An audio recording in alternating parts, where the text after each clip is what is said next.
सुज्ञ, सहनशील, संवेदनशील आणि श्रद्धाळू प्रेक्षकांना नमस्कार. आज आपण एक वेगळा मुद्दा घेतोय. थोडा नाजूक आहे, पण आपल्या श्रद्धेशी खेळणारा आहे. नाशिकच्या ग्रामदैवत कपालेश्वर मंदिरात देवदर्शनाऐवजी आता भाविकांना पाहायला मिळते धक्काबुक्की, शिवीगाळ आणि चक्क जीवे मारण्याची धमकी. आता दर्शक विचारतील, कपालेश्वरसारखं मंदिर एकमेव द्वितीय धर्मक्षेत्र असेल, त्या ठिकाणी भाविकांची गर्दी होणार आणि गर्दीमध्ये धक्काबुक्की तर होणारच. त्यात तुम्ही वेगळं काय सांगताय? पण प्रेक्षकांनो, भाविक भक्तांनो, तुमचा आक्षेप बरोबर आहे, पण ती धक्काबुक्की जर भक्तांच्या गर्दीने झाली असती तर ठीक आहे. इथे भक्तांच्या गर्दीच्या धक्काबुक्कीचा प्रश्न नाही आहे, तर ज्या उंजळीतून भक्तांना तीर्थ द्यायचं, प्रसाद द्यायचा, त्याच उंजळे आवळून वळलेल्या मुठी धक्काबुक्कीसाठी जर सरसावत असतील तर तो चिंतेचा विषय ठरतो. होय, कपालेश्वर मंदिरात झालेला एकदा नव्हे, दोनदा नव्हे, तर तीनदा घडलेल्या या गोंधळामुळे कपालेश्वर मंदिर त्याच्या मूळ धार्मिक महत्तेपेक्षा अधिक प्रकाशित आलंय. मंदिर म्हणजे भक्ती, मंदिर म्हणजे शांती.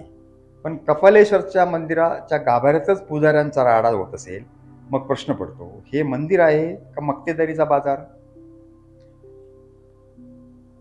कपालेश्वर मंदिर ही नाशिककरांच्या श्रद्धेची मूर्ती आहे. महादेवाचं हे प्राचीन स्थान जिथे शिवलिंग भूमिगत नसून जमिनीवर आहे.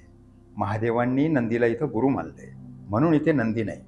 हे पृथ्वी तलावरील एकमेव मंदिर, ही अद्वितीय रचना देशभर एकमेव दुर्मिळ आहे.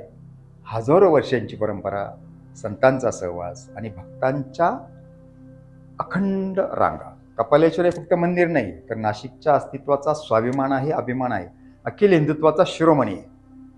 पवित्र गाभाऱ्यात प्रवेश करणारा प्रत्येक भाविक, देवा माझ्या मनातली अशांती दूर कर, माझी इच्छा पूर्ण कर, अशी जिव्हाळे अर्ध स्वर घेऊन तो येतो.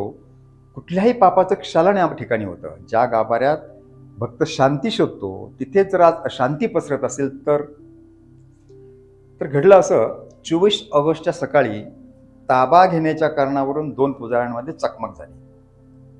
अनिल भगवान आणि हेमंत गाडे ही दोघेही मंदिरात सेवा करणारे, पण देश सेवेपेक्षा ताबा कुणाचा यावरून त्यांचा वाद चिघळलाय. वाद केवळ शाब्दिक नाही, तर त्या धक्काबुक्कीचा अवतार आहे. आता धक्काबुक्की झाली, तांडव नृत्य झालं, शिवीगाळ झाली. आता हे सगळं पाहिल्यानंतर भाविक अवाक झाले. मंदिराचा पवित्र दरवळ आणि एका क्षणात गडांतर. मंदिर म्हणजे पावित्र्य, गाभारा म्हणजे शांततेचं शिखर, पुजारी म्हणजे देवाशी नाळ जोडणारं माध्यम. पण आज प्रश्न विचारायला पाहिजे, जे स्वतः राग, लोभ आणि हिंसाचारानं पछाडले, ते भक्ताला देवापर्यंत नेणार कसे? भक्त देवदर्शनाला जातो, पण त्याच्या नजरेसमोर जर पुजारी हातगाई करत असेल तर श्रद्धा टिकेल का? श्रद्धा ही नाजूक असते, ती अशा धक्क्यांनी तुटते. कपालेश्वराच्या गाभाऱ्यात ही धक्काबुक्की म्हणजे श्रद्धेच्या पायाला तडा. हा वाद केवळ ताबा कुणाचा हा नाहीये, तर हा पैसा, कमाई आणि मक्तेदारीवरून पेटलेला वाद आहे. मंदिर म्हणजे देवसेवा, पण काहींसाठी मंदिर म्हणजे कमाईची पेटी. आता दानपेटीतून येणारा पैसा, पूजा विधीतील मानधन, सणावाराची रेलचल, त्यातून आलेली चढावड, यात कुणाला जास्त काय मिळणार याची ही कुरघोडी आहे. ताबा कुणाचा, या ताबा शब्द भ्रामक आहे. प्रत्यक्षात त्यामागे आहे पैशाचं गणित. भक्ताच्या श्रद्धेचा, पैशांचा हिशोब केला जातो. ज्यांनी सेवा करायला हवी ती सेवा न करता सत्ता टिकवण्यासाठी, कमाईसाठी भांडतायत. हा प्रकार मंदिराचा सरळ व्यवसायीकरण करण्यासारखं आहे. त्याचा व्यवसाय इथे झालेला आहे. देवाच्या नावाखाली धंदा चालू आहे, भक्तांच्या नावाखाली स्तोम चालू आहे. धर्मगुरूंच्या भूमीत, संतांच्या सहवासात पावन झालेल्या या नगरीत पुजारी जर गुंडांसारखे वागू लागले तर समाज कुठं जाणार? बघून घेईल, पुन्हा पाय ठेवला तर जीव धोक्यात, ही मानसिकता झाली आहे. तर ही गुंडांची भाषा जर गाभाऱ्यात ऐकू यायला लागली तर दर्शनासाठी येणाऱ्यांना भीती वाटणार नाही का? हा समाजासाठी लाज लज्जेचा प्रश्न नाही का? गुंडगिरीचा शिरकाव जेव्हा धर्माच्या दारी होतो, तेव्हा फक्त मंदिराचं पावित्र्य नाही, तर संपूर्ण समाजाच्या नैतिकतेला तडा जातो. श्रद्धेचं ठिकाण जर दहशतीचं केंद्र झालं तर भक्त मंदिराकडे वळतील का? तसा कपालेश्वर मंदिर कोणाच्या खाजगी घर नाही आहे, हा वारसा कोणाच्या घराण्याचा नाही आहे, हा नाशिककरांच्या श्रद्धेचा वारसा आहे.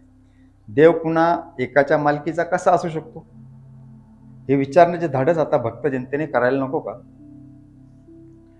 पोलिसांनी याविषयी अदखलपात्र गुन्हा दाखल केलाय, ठीक आहे, पण कायदा बाजूला ठेवला तर प्रश्न कायम आहे की मंदिराचं पावित्र्य कोणी राखायचं? पैसा आणि सत्ता हेच मंदिराचं भविष्य आहे का मित्रांनो? आणि ही गुंडगिरी करून देवाची सेवा गाजवणाऱ्यांना भक्त कधी उघडपणे विरोध करणार का नाही? काही असंच चालू ठेवायचं?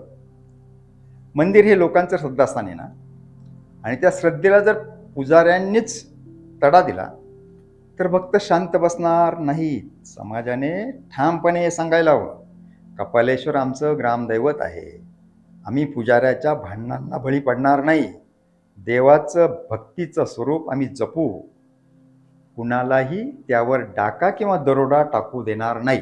हा नाशिककरांचा आता निर्धार आहे आणि तो व्हायलाच हवा. श्रद्धा ही एक कमाईचं साधन नाही आहे, श्रद्धा ही सत्ता गाजवण्याचं शस्त्र नाही आहे. श्रद्धा म्हणजे देवाशी असलेली निरपेक्ष नाळ, आणि ती नाळ जर पुजाऱ्यांच्या स्वार्थानं तुटली तर नाशिककर त्यांना कधीही माफ करणार नाही. नाशिककरांनी आता हे प्रश्न विचारण्याचे धाडस करायला पाहिजे. आता कुठे गेले ते मार्तंड, धर्मरक्षक? अशा धक्काबुक्कीतून धर्माची बदनामी होत नाही का? आता ही भक्ती की दांभिकता, हा प्रश्न आपण समाजाच्याच पत्रात टाकून आज थांबूया.